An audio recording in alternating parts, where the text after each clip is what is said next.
Let's get to our fantasy focus here and talk through some fantasy players that you should probably keep an eye on over the course of this week. Again, we have early game coming up on Sunday. Keep that in mind. But let's talk about some of the notable injuries coming through. All of these players are questionable, so keep a tab on all of them. Some of these guys... I can confirm one of them is out. Yeah, so we have a couple that may have adjusted based off of when I made this graphic. So, Scotty, any names on here that are kind of standing out to you at all? I know which one Rex talking about. Fryermuth's out for weeks. I actually dropped him from my fantasy team. Yeah, and that's another reason why we have another tight end when we get to our tight end rankings, by the way. Yeah, I dropped Fryermuth outright on my fantasy team. I've had enough of, unless he catches a touchdown, he's trash, because that whole offense has been trash. No offense, Rec. Otherwise, I think Barkley plays. I think Evans plays. I think Williams plays. I think Higgins plays. Devontae. If Higgins plays. Devontae didn't practice today, so he's kind of looking... Not a great sign, but is that health reasons or is that just mental health reasons? I think he's frustrated. I think he wants out of Las Vegas. I mean, he could just go... His mental health is still... go ahead. His mental health is still better than Chandler Jones, at least. I was going to say, Chandler Jones got his way out through mental health, which, by the way, prayers up to Chandler Jones. That dude... Whew. Like, I don't know what kind of help he needs. All I know is he needs help. I mean, we've seen a couple... I mean, between Antonio Brown recently, leaving the league the way he did, you have Chandler Jones. Man, there's some... I'm not going to say... It feels like there's some CTE kind of issues happening. Just one of those things. Along with maybe some additional factors. Very disturbing things that he threw out there on Instagram Live. But I'll let you guys go research some of those things. Christian Watson, Aaron Jones for the Packers, they are questionable, but they have been trending more towards playing. So I would say that those guys are... Played last week, and they should be playing this week. Yeah. Deebo Samuel said he will most likely be in a good spot as well, even though he's listed as questionable. Javonte Williams returned to practice Thursday. So here's the thing. You got to keep an eye on guys like Javonte Williams, whether or not they're going to be on a pitch count, on how many. I mean, we've had some other players that have been popping up in the background. Samaje Perine obviously has been a good player there, but McLaughlin has been very dynamic. So it kind of lets the Broncos potentially make a move on Javonte Williams on maybe sitting him, considering McLaughlin's been pretty good as maybe a waiver wire option if you picked them up recently. But he's been very, very dynamic. So keep an eye on that if you have Javonte Williams. Go ahead, Scotty. Javonte's not been good this year. That's another reason why you might want to. If he's healthy, don't start him. If he's not healthy, don't start him. Yes. I was going to say the same with Aaron Jones. Aaron Jones has only been he just needs touch. Like, give him some touches at least. Javonte Williams has got touches and hasn't been productive. Aaron Jones doesn't even get the Packers' run game in general has been ass all season. Actually, they haven't been good. Like week 1 in Chicago, but since week 2, they might have been the worst rushing team in the league. It hasn't been good for the run game. I can confirm I have AJ Dillon on my fantasy team. Oh, you didn't play him though, right? He's like your, I played him. I think week guy 2. On your bench. Let's get into the quarterback rankings here. And we have... I featured Justin Fields, which now seems worthless, Chris. Justin Fields listed here. Targeted him. I was going to be like, people are hating on how high I'm going to have Fields here. But dude's still going to produce, Nope. and actually, he's going to be top 5 QB this week. Not a lot of doubt about that. So rightfully so, I have him ranked at number 7 here, but no surprise at the first 3 or 4 spots. You got Anthony Richardson coming in at number 5, though, Scotty. Dude, I mean, Anthony Richardson. Let me say this right now. CJ Stroud has been the best rookie quarterback, and he's been phenomenal and great this far.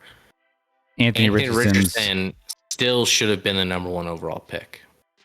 He's played well, and when everyone thought he was going to be this crazy raw guy, and yeah, there's some accuracy at times, but like in fantasy wise, the run threat, the rushing touchdown threat, the ability to throw, like, I mean, dude's arm strength is unlimited. His extended play is unlimited. Like, he's actually unlimited, unlike the guy that calls himself unlimited. So Anthony Richardson's a dude, should have been the number 1 overall pick this year, even above CJ Stroud, who's been balling out. But I have him and CJ Stroud here in the top 10. 2 rooks in the top 10.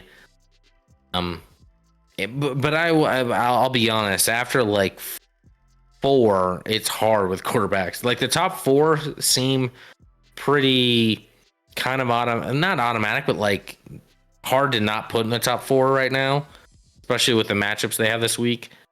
And then after that, it's like, like Lamar is at 6. I think a lot of people have him probably higher, but historically against Pittsburgh, he hasn't played well. 6 might be too high, quite frankly, for him. Kirk's going to get his. Jared Goff played great last Thursday, so let's see if he can continue it. But like, QB's kind of like wide open at this point. No one wants to like take the charge there. Outside of Josh Allen recently, I'll be honest, he's been a dog the last 3 weeks. Anthony Richardson pretty much tied with Josh Allen for 2nd in average fantasy points per week. 22.8, right above Josh Allen's 22.6. So he's been, as a rookie, I mean, if you want to talk about just even generally, people are all about CJ Stroud is winning games. Well, Anthony Richardson's winning fantasy leagues right now based off of the fact that he's number 2 behind Justin Herbert in average fantasy production. And he's, I believe, number like 11 overall in fantasy points total. So either way, he's getting it done. And I panicked for a second. I'm like, I don't have Herbert on this list. I'm like, oh, they're on a bye. Never mind. That's why. I got it. Yeah. We do have by the way, I didn't mention that. Bye weeks are a thing starting this week, Scotty. Watch out. Bye weeks. Watch out for bye weeks. Got some depth on your rosters. Hope you thought about that when you were drafting all your players and picking guys who are all gone in 1 week. Just keep that in mind as we move forward. But yeah, CJ Stroud, interesting one here. Makes our top 10 along with Jared Goff rounding out the bottom end. But yeah, overall, it's pretty solid top 10 here. Let's move on to wide receiver rankings. Again, here, Hill, Jefferson, Diggs, top 3. We got Diggs in that matchup against the Jacksonville Jaguars over the pond, so we'll be keeping an eye on how he does. Devontae and Jamar round out the top 5. Jamar Chase, you have number 5 with a struggling offense that's playing the Arizona Cardinals this week. With we talked about that game in our preview. They are 3-point favorites there. A.J. Brown, Amon-Ra St. Brown, CeeDee Lamb, Chris Olave, and Jalen Waddle finish out the bottom half. Yeah, the biggest one I want to talk about here is Jamar Chase. Jamar Chase owners, if you have Jamar Chase, he may not have won a fantasy game this year. He's been bad. That whole offense has been bad. For being drafted? Yeah, I mean, he was taken certainly top 5, if not top 3. Yeah, I think he, in most drafts, probably went 3rd overall, frankly. Hasn't produced to that level. But Chris, what did I say when he came into that press conference last week after the game? It was like, I'm always open. I said, he's going to get 20 targets this week. So this is the week, Chris. Yep. It's do or die. It's now or never. It's now or never for the Jamar Chase boys. He's going to get targets. He's going to get looks this week. This is a week he's going to either pop off or, I mean, we haven't had him in the list some weeks, or if we have, it's been 9, 10. I think this week, because I think they're going to force feed him. I think they're going to, you got to baby wide receivers at times, and he seems like someone that needs a little feeding right now, Chris. You got to feed him. Jalen Waddle sneaks into the top 10. I just think Miami's, going to be able to spread the ball around a little bit against the Giants defense that hasn't done a ton this season, to say the least. Stephon Diggs, monster game last week. Could repeat that this week against Jacksonville, but just wanted to talk about him because, dude balled out last Sunday. 36 points last week. Blew up. Yep.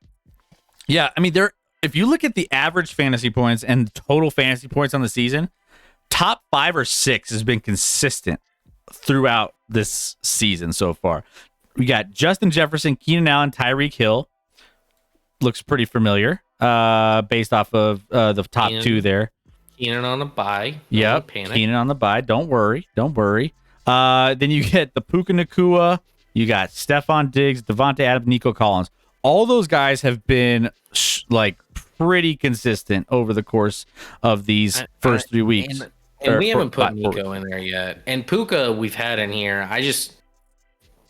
With the potential of Cooper Kupp coming back this week, what does that do to Puka's targets? So that's why he's off this list right now. If Cooper wasn't playing this week, if we were sure Cooper wasn't playing, Puka's certainly a top 10 guy. Yeah, 100%. So let's dive into the running back rankings here. We got Christian McCaffrey coming in at the top, who's been absolutely freaking dominating. Christian McCaffrey has been a beast, averaging 30 points per game based off of his output so far through 4 weeks. He's at 120 fantasy points. The next best running back, 80. He's a 40-point advantage over the second running back on this list, who is kind of a surprise. Devon Achane? How do you say his name? Achane? A chain. Achane. I think it's Achane. Achane? I think it's Achane. Anyways, Achane? I think it's Achane. Achane has been absolutely climbing the leaderboard here as it's been he's all of a sudden top 4 in fantasy points here in this one as well. So Mostert and Achane both doing a lot of running. I think a lot of it is skewed. You said his a name lot of right. it's skewed for the Broncos game. So I will admit there are some skewed. There's an asterisk next to a couple of those guys there. But in this, we have Christian McCaffrey, Bijan number 2, Derrick Henry number 3, Josh Jacobs and David Montgomery rounding out the top 5. Then we get into the bottom end of this: Tony Pollard, DeAndre Swift, who makes the list as well, Achane and Brian Robinson. Achane. Brian. I don't know if that's right. I think that's right. Cuban's got it in the chat. Cuban's got it. Brian Robinson. He's not actually on the guy that Sky called trash. Yeah. That'll tell you a lot about running backs, and there's a 0% chance I had Jahmyr Gibbs at 10. So I don't know how that got on there. Oh, did I mess that up? I messed that up. I was about to say, I don't, especially with Monty at 5, I don't. Yeah. By the way, the last one should be Pacheco. By the way, Isaiah Pacheco. Give him my boy Pacheco some love. Pacheco, yeah. There you go. Been balling out for the Chiefs a little bit, and that's more a testament to running backs can't be trusted, as we see here at number 9 with Brian Robinson. David Montgomery, we should have known, Chris. We should have known Detroit and that offense. You don't need an elite back. You just need a bulldozer that's going to score touchdowns. Of course, he comes back last week. I don't start him because it was back and forth, and he goes for 3 touchdowns in the game on last Thursday. So while he's not a sexy pick by any means. David Montgomery is going to get his touchdowns. He's going to score at least one, maybe two. Probably going to have 55 yards rushing. He's going to be exactly who they had last year, and he replaced what's his name, who led the league in touchdowns. Jamal Williams. Mm-hmm. Yeah, Jamal Williams. He's just replacing him. Jamal Williams is now trash, but in Detroit's offense, that back that can get you the TDs works out. Derrick Henry finally kind of went off last week in a blowout win against Cincy. Looked like, the Derrick Henry we've seen time and time again. And looked good. Devon, if the dude just gets more touches. I mean, he's not even getting touches right now, and he's still averaging ridiculous numbers.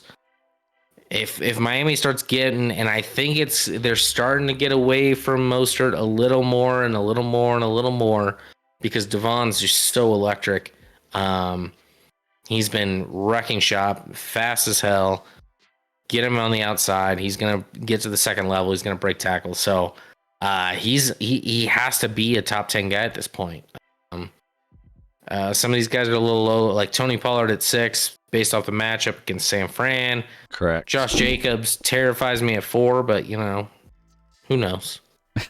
Josh Jacobs and DeAndre Swift. We got 3 Detroit running backs on the list, but really only 1. DeAndre Swift balled out the last couple weeks for Philly. See if that continues, but hard to leave him off at this point with the success he's had on the ground the last 2 weeks. Cuban in the chat. Yeah. Sorry, I already read that one. Thoughts about Zach Moss or Jonathan Taylor? I wouldn't mess with Jonathan Taylor. He just came back, and I don't know if they're going to start mixing him in immediately. I think he is intending to play this season. Whether or not it's sooner rather than later, I don't know. Well, the issue is Zach Moss is the other running back in Indy. Yeah. So that. Well, yeah. That's why I don't know. I'd probably stay away from both and just see what happens this week. Unless Jonathan Taylor goes inactive and you don't have a better option than Zach Moss, then you can start Zach Moss. Because Jonathan Taylor, you need 3 weeks in order for him to be. You have a 3-week window. A 3-week window once he starts practicing, which they opened up that window. So if he doesn't play in the next 3 weeks, then he's done. But correct. Is that the case for coming off the? Is that the case for coming off the PUP list? I know that's how it is for IR. I don't know if it's the same for both. It's definitely with him. I'm not. I don't know the difference.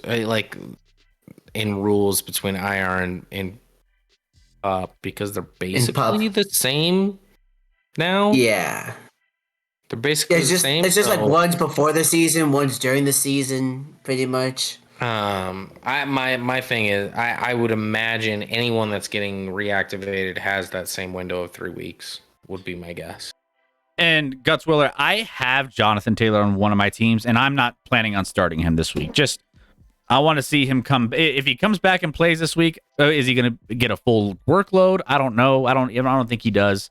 So I just think that you want to be very cautious. If those are your 2 guys, I would probably lean Zach Moss over both, even though I still don't love either of them, really. Just kind of being transparent there. What's up, Hauser? How we doing? There's not a man I enjoy watching run more than Darius Davis, but Pacheco's my clear second. Love it. All right, so let's dive into tight ends. We love talking about tight ends, and this is no different.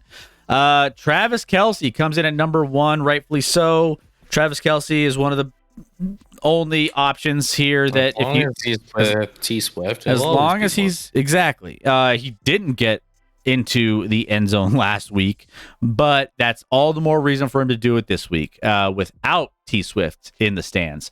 So Chris, did you see by the way, so everyone obviously hates the Chiefs. The Chiefs are now becoming the new Patriots. They're the evil empire. It's fine. I can accept that. I can carry that mantle, Chris. As long as we keep winning, I can carry that mantle. But on that last play where Mahomes ended up running and sliding right before the goal line. Yep. That was a tight end screen, delayed tight end screen to Travis Kelce. Travis Kelce got thrown like a rag doll by the defensive lineman when he tried to run around him. Like the most blatant penalty you'll ever see in your life that wasn't thrown. But no one wants to talk about that, Chris. Everyone wants to talk about all these bullshit. Oh, the Chiefs get all the calls. When go back and watch that play and watch Kelce almost got his head removed from his body on that play. They went after him. It wasn't even lit up. He didn't get lit up. Keep close. He got grabbed and yanked from his neck. Let's go check it out after the stream. I'm gonna go take a look. Anyway, just saying for everyone that's everyone wants to have conspiracy theories that Chiefs get all the calls. No, they don't. Shut up. They just win. Well, that's your problem. And honestly, when it comes to tight end fantasy points, Kelce isn't even in the top 5. He's actually top 6. Chris, he missed a game. He missed a game. True, he did. That seems like an important factor. But we're also not used to just having him get 12 points. He's usually getting around Yeah, he hasn't blown up this year. So last week he only got 12 points in a game where he didn't end up getting in the end zone, which is still pretty good for the fact he didn't score a touchdown.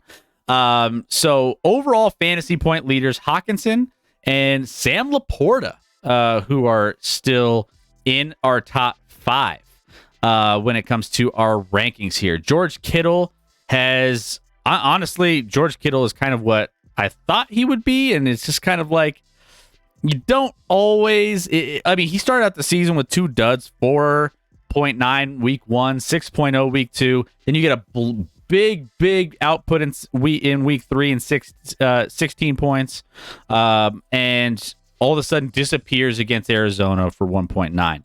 This is exactly the headache that I was wanting to avoid. And this is the reason I stay away from George Kittle, but we have him here top 5 in this matchup against Dallas. All these tight ends are just this is the year. I don't know. Tight ends this year. All the tight ends have been trash. Here's the thing. Can we honestly say that defenses are more valuable this year than tight ends based off of the fact that we've had defenses scoring and averaging more points this year in fantasy than Dallas defense probably has double the amount of points as any tight end in the league in fantasy. I mean, it's crazy. Dallas defense has 75 points. They're averaging 18.8 points on the season for fantasy. I'm like, what is happening there? Bills defense is averaging 14. Bucks defense is averaging 10.5. Ravens defense 10.3. We have 4 defenses averaging double digits, whereas tight ends are just bad.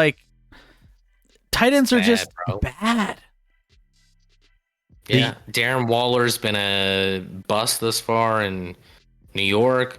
Laporta, everyone, listen, I like Laporta and what he brings to Detroit as a rookie, but everyone's overhyping him a little bit. Let's chill out a little bit, but I like Laporta a lot. Threw Jake Ferguson in here for the first time. He's done some nice things for Dallas and getting in the end zone is targeted a lot. Zach's always like the tight end. So, and Zach Ertz, credit to Zach Ertz, let's throw him in here as well. He's getting a ton of targets still in Arizona, playing good football, even after being in the league for 47 seasons now, Chris. Yeah. He's been around the block a little bit. Old Zach Ertz, man, just still kicking. Ingram is not disappointing. I will take it. He's doing all right. He's doing all right. Ingram's done completely mediocre. So yeah, that's what you signed up for with Ingram. So yeah, I mean, overall, if you're looking for the top tight end, Hawkinson has kind of lived up to the hype. Mark Andrews has kind of come back into relevancy a little bit last week. All it takes is touchdowns. Yeah, touchdowns bring you back to relevancy because these guys aren't catching. How many 100-yard receiving yard games do tight ends have this year? Has any tight end got 100 yards in a game this year? Yeah, it's serious. I'm not sure they have. I don't think we've had a single game where a tight end in the league has caught 100 yards passing this year or receiving. Yeah, I would take the under on. It's all about touchdowns. Yeah. Kittle is hurt because of the 49ers weapons, just too many mouths to feed. 100%. That's again one of the reasons I went into this season. When we talked about our fantasy preview going into your drafts, that I just didn't love Kittle. It's just one of those players I just stayed away from. They targeted him early and it was working. Then they changed plans and started struggling late. So Kelsey, I think referring to that. I don't know what to think with Waller and the whole Giants offensive situation, says Cuban. It's bad. Waller doesn't look nearly as athletic as he did a few years back. I don't know if he's ever going to return to that. And then the Giants offense is kind of in shambles right now. You have your coach yelling at your quarterback on the sideline. Throwing good tablets and yeah, not good.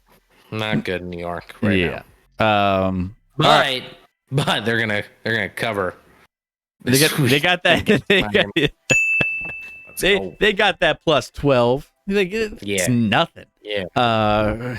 Hopefully they don't dig themselves like a 50-point hole in the first half like they've been recently doing. Ooh, that number 2 ranking for this week, that's kind of rough.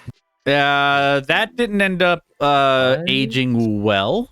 What? That was a last week ranking Chris forgot to remove. Is that No, it's not true. It was on there. It was on there. Commanders with the Bears. I was with you, man. The Bears had a fluke of a game against Denver. And Denver's defense was terrible. Commanders were a team that it's like, all right, well, they'll get in a good spot. It was a fluke for Justin Fields to have a scripted, right? Hauser, 100%. We had the Ravens in here at number 1. Commanders number 2 did not show very well, so this didn't age well. Dolphins, Saints, and Lions here round out the top 5. Then you have Bills, Cowboys, Niners, Eagles, and Steelers finishing out the top 10. Yeah. Yep. Go ahead. Remove the Commanders. Eagles are probably too low.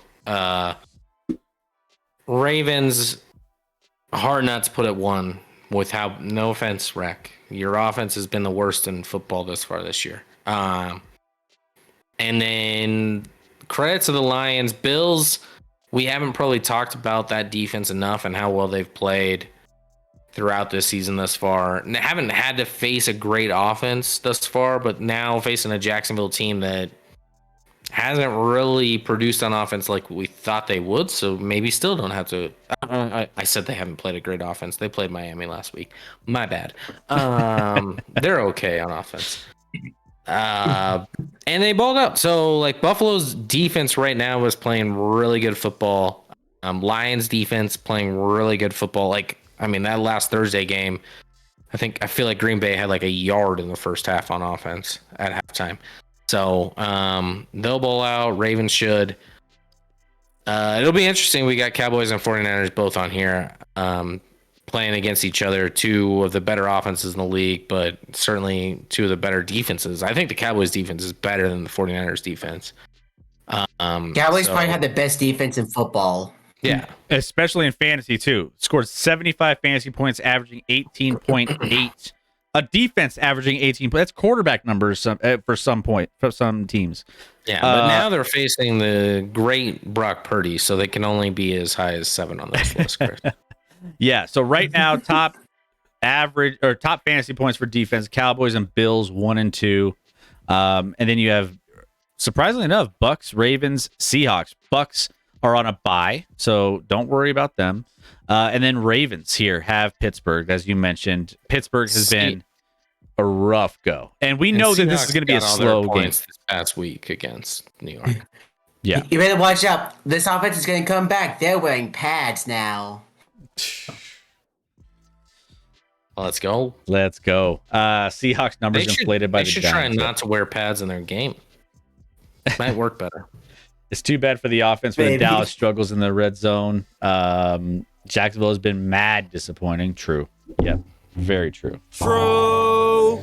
So there you go. So that rounds out all of our rankings. We will get all of these uploaded to YouTube in the next day or so. So make sure you go check back to YouTube and see all of our fantasy rankings, our best bets of the week, as well as all of the previews that we already discussed earlier on.